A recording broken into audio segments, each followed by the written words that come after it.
right, how's everyone doing? Fantastic, good. You ready? Yep. Perfect. All right, I'm from Hounder. We're a digital transformation company.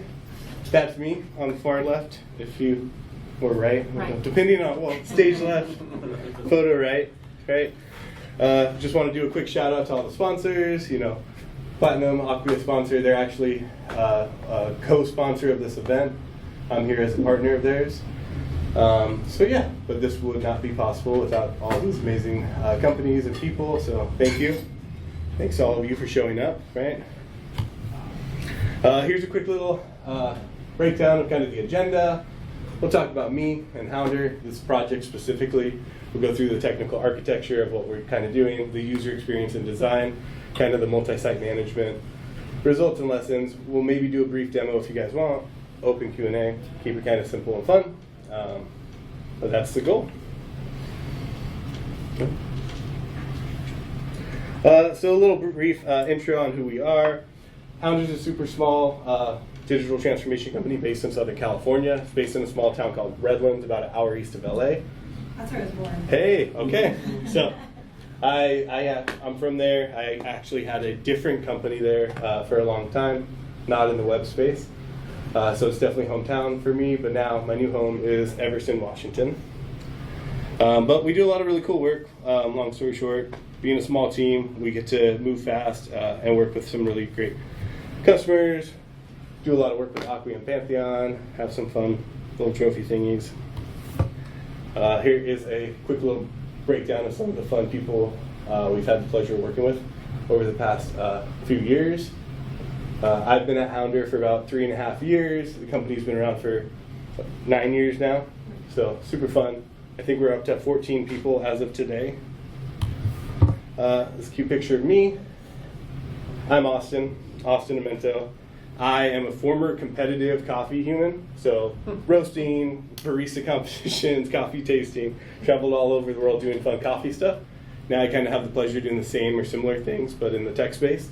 A lot in the Drupal community. So if you have coffee questions, please find me, ask me. I'd love to talk to you about coffee. Almost as much as I'd love to talk to you about Drupal, but like 50-50. Coffee is really good. Yeah. I do serve coffee at a lot of different events, specifically like DrupalCon and things. I'll be serving coffee at EduCause next week if anyone's going to Nashville. But let's see here. I've got a lot of animals and pets. I've got 2 daughters. They're everything. I got 2 dogs, a cat, guinea pigs, 9 chickens. And specifically, I love playing with AI, coming up with solutions to complex issues. Is kind of what I love to do at my job at Hounder. It's a little bit about me. Super exciting, I know. The project we're talking about today and the implementation is Tulare County. It's a fairly large county in Central California. And essentially we wanted to consolidate this 50 department sites into and migrate into a Drupal solution built on Aquia Site Factory, utilizing a DAM implementation. So it was a big lift and shift. They were on Mura CMS. Anyone familiar with Mura CMS? I've asked this question to so many people, yet to find someone. It was a project. Doing the migration was it was the bulk of the work. Was trying to migrate it. It was endlessly confusing, and I hope to one day meet someone who knows some more about Mura to tell me what I could have done better to speed up that migration. But it was fun. This is kind of what I briefly talked about, right? But wanted to really consolidate and centralize the department sites. So we're talking all these different departments: sheriffs, fire, waste management, county parks, and some of these are all built under the Tulare County, .gov site, and then others are full standalone sites. So it was like a mix. I think it was 30 built underneath the Tulare County site, and then about 20 standalone sites. The goal was build one modern theme with reusable components, and a DAM implementation to kind of wrangle in all those assets so they don't. I cannot tell you during the migration how many of the same images I came across all these different code bases. It was very, very fun. So that was really the biggest thing, is just kind of cleaning this up. So it was a very large project that we launched back in, was it the end of August, so just about 2 months ago now. So it was a lot of fun. So here's a cute little image. We did, kind of started off with most of our projects, right, doing a big discovery workshop, going out there. This is Josh here in the bottom right corner. If you know Hounder and you've met Josh, he's a lot of fun. He's one of our co-founders, super fun. But the big thing with this 2-day workshop was pretty insane because we met with like over 200 different, content owners and maintainers. So it was a lot of voices in the room and trying to consolidate that down to figure out how we can, really kind of clean up the implementation for them, hear what they need and what they're looking for out of a new solution. Because Drupal was brand new to so many of these people, right? They had been on Mura for a long time. A lot of people had WordPress experience. Very few people had Drupal experience. So it was quite a big lift in the education. And, in our ongoing, like we're on phase 3 with this customer right now, and it's still part of the thing. It's the education, hearing what the end user needs and how we can kind of better help everyone. But it's been a lot of fun. So you can kind of see here the, big thing, big kind of technologies. We're talking Acquia Site Factory, Acquia Dam, Acquia Web Governance, that multi-site management and website update distribution for just the development team. We have a pretty small development team that was doing a ton of content authoring, right?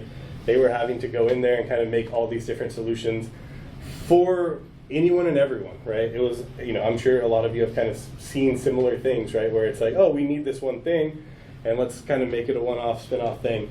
So it was quite a big lift to kind of build this reusable component library that's going to help hopefully solve a lot of these different things, while also kind of simplifying the theme, right? Because everyone wanted their own unique voice. However, the actual customer really wanted to ensure we kind of simplify a theme that was maintained and managed and easy to maintain and manage. So you can kind of see here we have like these kind of different color themes and this different titles where you can kind of easily, by the department, right, kind of choose a color theme. That color theme can then trickle down to different components. It can also be overwritten, but it kind of provides you a starting off point where you can be like, hey, I am the fire, I want this color, and it's going to kind of trickle down to all the other fire components and fire content based on that department taxonomy. So it's pretty fun. Brian, our head of design and UX, is fantastic. Did a ton of research here with them and really worked together to, highlight these fun, like kind of earth tones and different things like that. Tulare County is where a lot of the redwoods are, and it's just really highlighting a lot of these natural earth colors. So you can kind of see here a brief glimpse of some of the robust component library we built for them and the different kind of color theming. Super fun. Yeah. But once again, really just trying to highlight what they had all done over the past 10 years. Simplify it, clean it up, get the end users different components so that the content authors have a way to show content in a way that fits the theme. It's going to be responsive. It's going to be good for everything. So try to really encapsulate that here. All right, so this is what the bulk of the talk is actually going to be about, and I imagine why you came here today, right? We're going to kind of talk about .gov navigation and how we like to think we made it easy on this project. Here you can kind of see a brief glimpse of what we're going to be talking about throughout the whole presentation and kind of do a deep dive more on the technical side. But we have this whole concept of I need to, right? Kind of shifting from department-based navigation to a task-based navigation, right? Which has been proven time and time again in a lot of different infrastructures. Like UK.gov is like the best example. They've done a really good job of moving from department-based hierarchy to task-based navigation, and just seen a huge positive response in people being able to find content, which is the whole goal, right? We so easily forget that for the end user. They need to find it on the website. They don't care how well it looks, how pretty it is. They want to be able to find content, find it easily. So that was kind of the whole idea here, was creating an I need to section. So we'll talk about this pretty briefly, or pretty thoroughly here throughout the rest of the presentation. But you can kind of see here, the biggest thing is on that laptop view, we have it in the global navigation. So that bar on top is across every page on this county, different sites, everything. And that is kind of the key to success here. It's right there at the top. It's with you wherever you go. It's going to make some changes as you navigate the site, but at the end of the day, it's going to be there. It's going to transcend like a list of about 200 items where, you know, whatever you need to do countywide, you hopefully can find it in that solution. All right.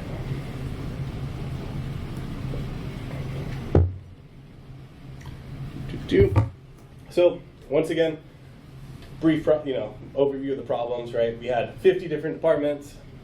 They were on Mura, 300 plus content authors. Each site had completely different navigation, right? Which is very common. Each site has, no consistency in terms of like hierarchy, navigation, any structure, right? So the goal was, being able to kind of maintain some of those things that those departments think they needed, while still providing a solution to the end user of I need to format, right? Where we can quickly get them to where they need, even if you've somehow navigated to the wrong site. But if you're anywhere across Tulare County website, hopefully you can, pay your property taxes, right? So vision, right? We're going to still have, what do we want to do here? Going from that department-centric navigation, to this task-centric navigation. So we still have that department-centric navigation, right? They still have their normal traditional navigation with their department hierarchy. That's still there. And then we've just got on top of that, that global navigation that is going to persist with the user. So once again, here we can see it as the pop-out window. So that that green top bar literally just is a department directory, which will take you to that page there. But then it says I need to. You click the I need to, it does a slide out here. So it's got Ajax search here with kind of this view. And we'll talk more about it as I kind of break down. I think I go through pretty thoroughly all these different views and really all these different displays. But the goal, I built this just using views. It's a view of a taxonomy. And then utilizing different displays was kind of the way we figured it'd be best to go about building this and provide content governance for the people who should be able to make that content, and it trickled down. So once again, quick little overview of the deep dive. We'll go into the architecture here, kind of the user experience, a little bit into that multi-management, and then some results. All right. So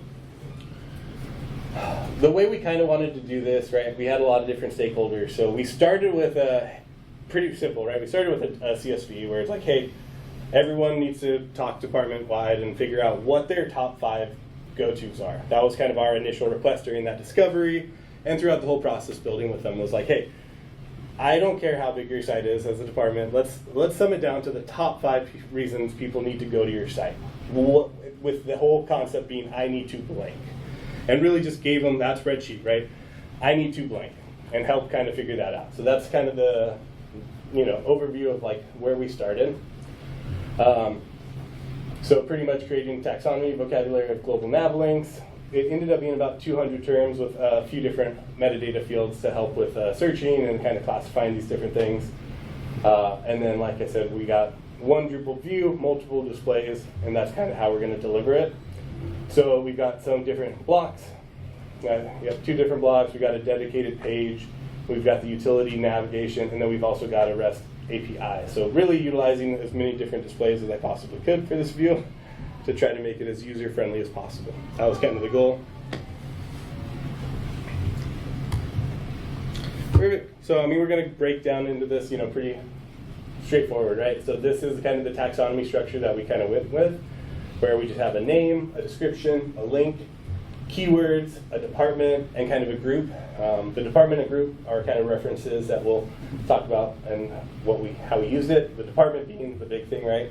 Where I needed this to work on the Tulare County site with all the 30 odd sites under it, and then also the 20 standalone sites. And then we kind of applied keywords here. These keywords are hidden from the actual user. The whole goal here is to provide in that search input as they type, it's going to be also searching against these keywords. So the goal was, trying to keep them as clean as possible for the user, right? So we were really limiting in the naming convention, right? I need to blank, so you need to pay your property taxes, you need to adopt an animal, you need to report a lost animal, you need to, find out who your trash person is, right? That was kind of the goal. So name was very limiting. description was, it is a displayed field, and it's kind of underneath that name, and it is also searchable, but we were trying to be pretty limiting on this to really just streamline, like, hey, keep it simple. That always is difficult, when you have that many different stakeholders, some people really want to blow that up to be a whole paragraph. So you got to really work with your content authors to ensure we kind of stick to a formula, and that's really the important thing here, right? We need to kind of break down some of those department trends that happen, so common, so often, where they think they have to explain things the way they used to, the way they do it inter-department, And it's like, you don't, that's not how a user really sees this, right? A user is really trying to finish a task. That's really the whole goal, is trying to break down any concept to a task and getting that task in front of the user, because that's why they're at the website. No one goes to their government website for fun, right? Or at least I've yet to find that person who's like, oh man, it's Saturday night, have a nice glass of wine and sit down and just see what's going on in my local, Whatcom County is where I live. We've got a beautiful county site, but I've never gone there on the weekends for fun. So this is kind of just something to really think about. Being very thorough and very kind of strict, right? That's kind of the end goal here. So, it's Drupal. I feel like the more I work in Drupal, the more I learn how I could do anything 100 different ways. I decided in this instance it'd be best to do, a taxonomy versus a custom content type, or, and really here, this was because we tried to limit the amount of content types we had across these different sites, trying to streamline it. We, off the top of my head, I think we got like basic pages, articles, events. That's pretty much it for different content types. And then with taxonomy, I just felt like I had the ability there to kind of keep it in one spot, keep it clean, keep it organized. And we're going to kind of talk more about how that works and how they go through kind of editing this content, how they ensure that, it's not getting blown up when we're talking about all these different instances, right? Because that's always the thing. If you provide something to someone, there's sometimes too much freedom, and then 6 months later, it's nothing like you had originally envisioned. So that was really important here. Was trying to build something that can't be broken too easily and can provide the governance to maintain that kind of the rules we started out with. So I briefly talked about this. Pretty much just using one view. The views of the taxonomy types are global nav links. Then we've got, kind of a main listing block. We've got a full page. The utility nav is that actual slide out that comes from the header with the actual search function. That has been proven to be the most common use case of it, right? Where it's everywhere. You can't avoid it. It's in the top bar. If you see the words I need to and you click it, it triggers it to open up and you're there. So that has been kind of the higher use of it versus going to the I need to page, which there's a few ways to get there. And then there's the main listing block, which is on the home page, which I'll kind of show you later. But literally it's just a search input that takes you to the I need to page where you're going to see all the content. And then we also have a REST export display. And this is kind of how the other sites that are not under that main source of truth, the Tulare County site, this is how they're getting that content through that endpoint, through feeds. And then we have an attachment. So this attachment is one of the ones that, if I'm being honest, that I went back and forth with myself on how I'm going to develop it, if it's the best way to do it. And we'll talk more about how I'm utilizing that department or that attachment. But as you can kind of see there, spoiler alert, it's for contextual results through that department-specific filtering. Boom, boom, boom. Look at that. It's me again. So here you can kind of see that export display. So pretty simple. We're talking just JSON. We're outputting all these different fields that we've kind of become familiar with here that I've talked about. This was really nice, though. I really wanted to try to build this solution as much as possible with, just core and contrib. I'm not trying to build a lot of custom code if I don't need to. Right? I love making custom solutions when I get to, but I really think it's important when we're trying to unify something like this and a project of this scale. We were talking tens of thousands of pages, tens of thousands of pieces of content, just really wanted to try to keep it as clean as possible. So I think we've done a pretty good job there. Here's a pretty straightforward, though. You can kind of see my example of a JSON response. But these are actual examples of some of the links here, right? And you can kind of just see here what we're talking about. The name very straightforward. Ideally, you could put I need to, and then plug in the name every time. There are a few that break that naming convention that we're always trying to tweak and change. But yeah, pretty straightforward here. And then the important thing too was with keywords was trying to give them a lot of freedom there, because these keywords are searchable, right? So as you're typing, it's looking at this not displayed field and altering your results. Does this do stemming have keywords at all? I don't know if it does, if I'm being honest. Payment or... Yeah, I'm trying to remember if, I think it's just, I don't think it does, as of now, yeah. So kind of going into here, a little bit more of the, we use better exposed filters module. I'm sure most of you are familiar with it. It really helps here, just kind of allowing some of those like auto submit, honestly just it helped with some of the cleanup with some placeholder text and kind of all that fun stuff. But yeah. The goal was also, just no page reloads, instant results, just really trying to ensure it's going to find, get people where they need to go without them giving up or, clicking through the site. So this is kind of what I briefly mentioned with the attachments, where I've always gone kind of back and forth on how the best way to do this, right? We have this list of 200 words. We have all these different departments. Like I said, a lot of them are under one domain. Some of them are standalone sites.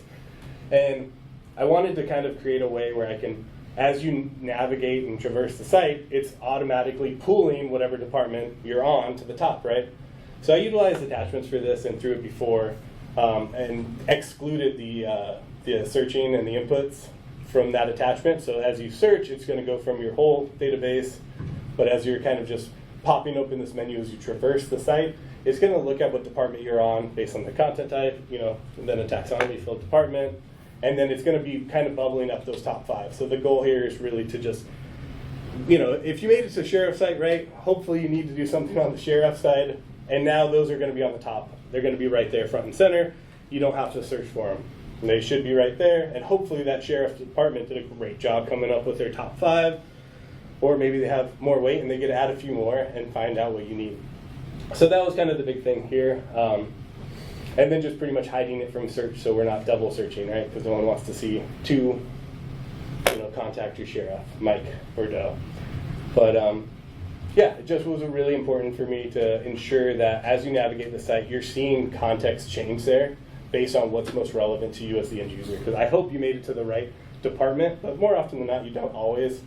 And just kind of ensuring you can kind of handhold your user as close as possible for as long as possible. And this really helped that by, it's so easy as you go through government sites to click a few links and you're nowhere near where you need to be. So I think that's just kind of an important thing. I have a question. Yeah, of course. If the user was not in the right department pertaining to their task, Totally. did the search help with that? Exactly. So the search input, so right, when you open the site out, sort by task is an input field. As you type there, it is searching against the whole list. And that's kind of the goal. So like the top 5 are going to show you based on your context with the department, but the input needs to still be searching everything, right? Because more often than not, that user ended up there and maybe they're not in the right spot. It does get a little iffy with some of these different similar departments trying to figure out where you need to pay your tax bills and different things like that. So that was the important thing. Is the input is always searching against all of them. It hides that attachment, and you're just looking at the whole list of everything. And then you can't see in the snapshot here, but at the bottom always, when you pull open the slide out, is the View All button. That View All takes you to the I Need To page, which has all the results, another input field to kind of sort through them, and then some select lists as well. So kind of simple, but pretty much important thing too in this instance was doing bilingual support. We wanted to ensure that when they make those changes at that source of truth, translate it, have people kind of validate that information. It's going to send it down through that feed and that endpoint. So we're always staying current, right? So it's pretty simple, but it's important, right? Because that was a big thing for this project. That a lot of their sites were not translated, but some were. Some have, Spanish-speaking, employees on site, so they do it all in-house. So it was kind of a combination of, we use TMG or TGMT translation module in Google to translate for all those sites that were not translated in the past, to translate them, and then just having kind of their Spanish-speaking employees review content. But with the I need to, it was really important because, once again, the goal is to help the user out as much as possible, get them where they need to be in as few clicks as possible, and we wanted to ensure that that happens regardless of the language when in the class. So, kind of briefly talking about it, we've got the primary site source of truth, we've got the Tulare County CA.gov, we've got a specific role where, there's only a few people who can create this taxonomy terms, right? So they're kind of having to discuss it department-wide, then go up the ladder to the right person who has the ability to edit and create these taxonomy terms. And then the feeds configuration is what's actually fetching the data from that source of truth, right? Pulling it in every day. The content's not getting changed a ton, right? But we just wanted to make sure it's set in a way that, hey, you can edit it in one place, and then the other sites are going to go and update it properly. It also makes it easy, too, if you ever, if for whatever reason someone made a mistake on these sites, right, and somehow something got deleted, right, the source of truth is in one spot. We can easily just, hey, push a button, it'll fetch it, pull it all in, update it, and you're off to the races. Were those other sites all Drupal ones that were part of this? They are, yes, Yeah. exactly. So everything here is actually one code base. It's all on Drupal, and then it was a Site Factory implementation on Acquia for this one. There have been some sites that have yet to come over, and they've just been manually spinning up sites kind of as they have a development team, so they've been slowly doing it, but there's been some feet dragging on some sites, you know how it goes. So those ones sadly do not have the global navigation right now, but there's only about, I think, 3 left that are just like about to make the shift, hopefully. But yeah, the biggest result here, right, we wanted to edit once, propagate all the sites, really ensure consistency throughout the whole process. So here we go. Here's just a better screenshot of, on the bottom here, we got the I need to block, right? This is just one of the blocks on the home page. It's pretty straightforward. That block is just taking you to the top one, which is the I need to page. It'll then pass that query param through, and then you show up to that page, and bada bing, you're paying your taxes. Yay, everyone's favorite thing. And then my favorite, the slide out in the top with the global nav here. And then you could kind of see here at the bottom, this cute little view all button, right? And really just trying to keep it as straightforward as possible, as clean as possible. So boom, look at that. I made a little cute video for y'all. Look at me searching for stuff. It pops. It goes. It does things. Yeah, and then, big things, just trying to be as accessible as possible. Using Acquia governance throughout the whole process is always ideal if you can. Or some tool to just ensure you're building it right the first time and not going back and having to edit it forever. So it's nice. Full page directory. So you can kind of see here too, I didn't talk too much about it, but we've got these different groups here. So you can see kind of the agriculture services, public safety, business services. So these were different groups that they kind of just wanted to have that were not department specific, right? So this was an additional kind of field that I had mentioned where we just wanted to have another way to kind of reference these similar, tasks that were not department specific. So, yeah, pretty fun there. Yeah, of course. So if there were like multiple sites that had like the same content, do they still both sort of have like their own version of that, or has that been kind of consolidated into the primary site? Where it's like, there's a bad example because they probably really want Yeah. There's like 2 sites have how you can adopt a dog, and one's like Yeah, so there is, I guess, it is only one source of truth, right? So we're talking one taxonomy list, source of truth with whatever, endpoint it is. So if you need to adopt a dog, they have collectively, and part of the process throughout the discovery was, hey, what is the link for adopt a dog or adopt a pet? How ambiguous do we want to be on that term? And then that one term has one link, the keywords, the description, and that is in there. In this taxonomy, and then every other site is just pulling through a feeds that content. So that was more just done specifically in the content authoring side and kind of discussing with them like, hey, how does it work? If there were 2 departments, right, let's say fire and sheriff both have pay your bill, right, that just then comes down to, which I think they both do, but there is just breaking down like pay what bill, right? Let's try to be as, as quick to the point as possible so we don't run into that, like just pay a bill 20 times on here, because that is what would happen. So it really just kind of comes down to working with the content author team to kind of understand the end goal and understand how it is a collective, single source of truth. So we do need to all work together. And then, kind of in this situation, we designated one individual who has the keys to the castle and gets to, make the edits, make the tweaks, make the changes. And that kind of just ensures that we're good to go. However, right, I know there are some developers and stuff with editor roles. So going back to that feeds process and kind of having the feed set up automatically, let's say someone just wants to go crazy and does have some permissions on a one-off site, it's just going to kind of be overwritten at the end of the day, because it's just going to, at night, go hit up the main source of truth, pull it in, and update the feeds, right, which is kind of nice. So did that kind of answer the question? But yeah, really just working with, the content authors to try to ensure we kind of change the language, right? Kind of get out of that department roadblock sometimes where you're just like, no, in this department it has to be said like this. And it's like, well, what's the user actually need? And that usually helps if you kind of can phrase it that way. But I know it doesn't always. Did you define any success metrics Yes. in this process? Boom, we'll get there. How are we doing? Yes, I'll speed up. Brief kind of overview here, right? Boom. We talked about this 100 times, right? But the goal was to not have 300 people maintain this. That's bad. We didn't want to copy this manually every time, right? That's not helpful. Granted, I did have to go to each of these sites individually and push the feed and set that up once, but then you're good to go. So just kind of ensuring that central source of truth, ensuring, you edit it once, it updates everywhere. That's kind of the whole thing here.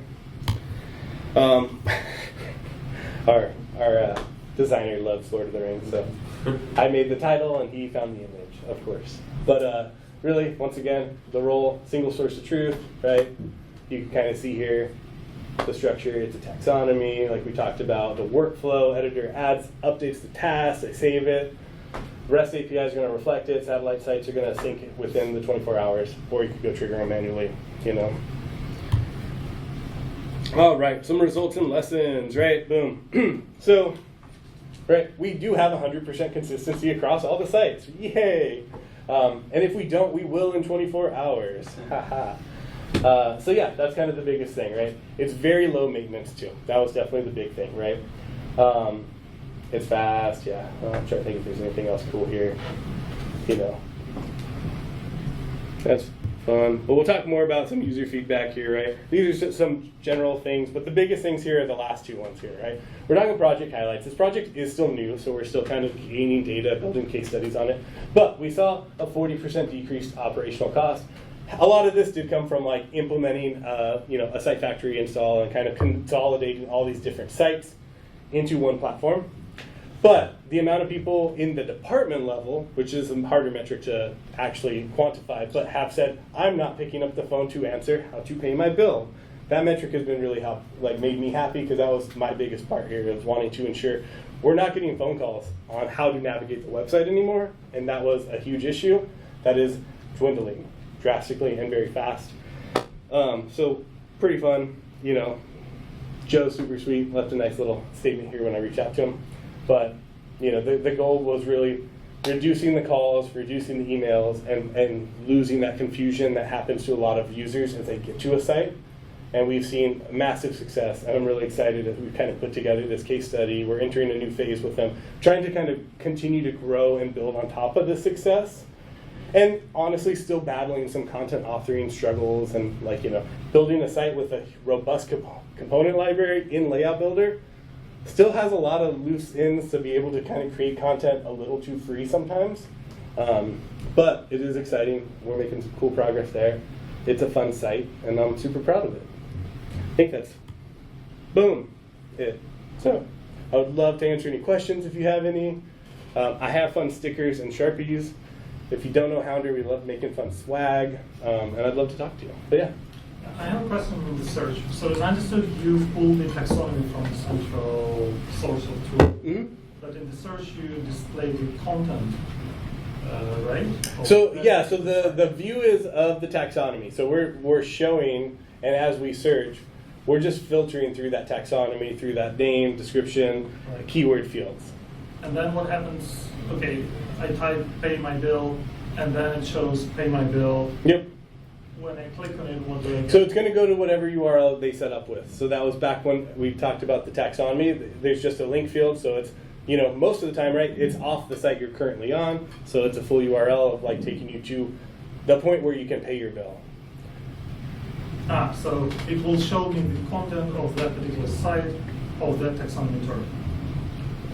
So type yes. Yeah, and I could do a brief little. So they need to make sure that the term is Cool. in sync with the actual page. Exactly. So I kind of spun up a quick little instance here. This isn't on prod, but like you can kind of see here, I'm on a dev instance of the county parks here, and we're seeing these out of alphabetical sorted top 5 items here, right? Because these are the 5, you know, visit a park, find a park, pay park fees that they have determined, you know, at that site, that department. Hey, these are what people need to be doing if they come to our site.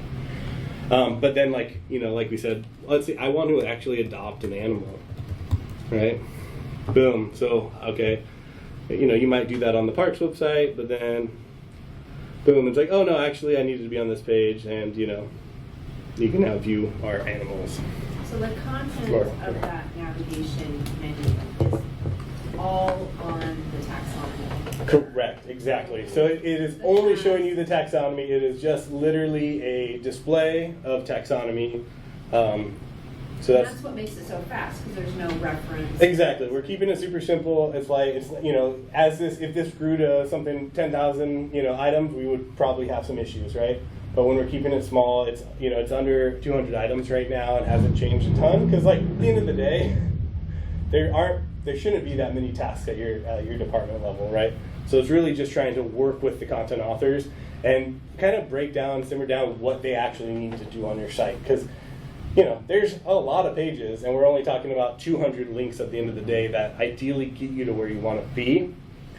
And I'd say that's probably pretty common, right? Like thousands of pages to get lost in, and maybe you need to find it. But at the end of the day, that task-based navigation, you know, there's still the whole department navigation, you know, nonsense where you can kind of see all of these different drop-downs and all this different content. Like that is important, right? It is valid data, it's valid content that people are creating and updating. However, most users probably don't need to be there, and they don't need to be there immediately. And they're going to get lost in the weeds before they find out what they actually need, and then they're going to be upset. Yeah, a bunch of questions, but I might have blinked and missed it, but what's powering that search?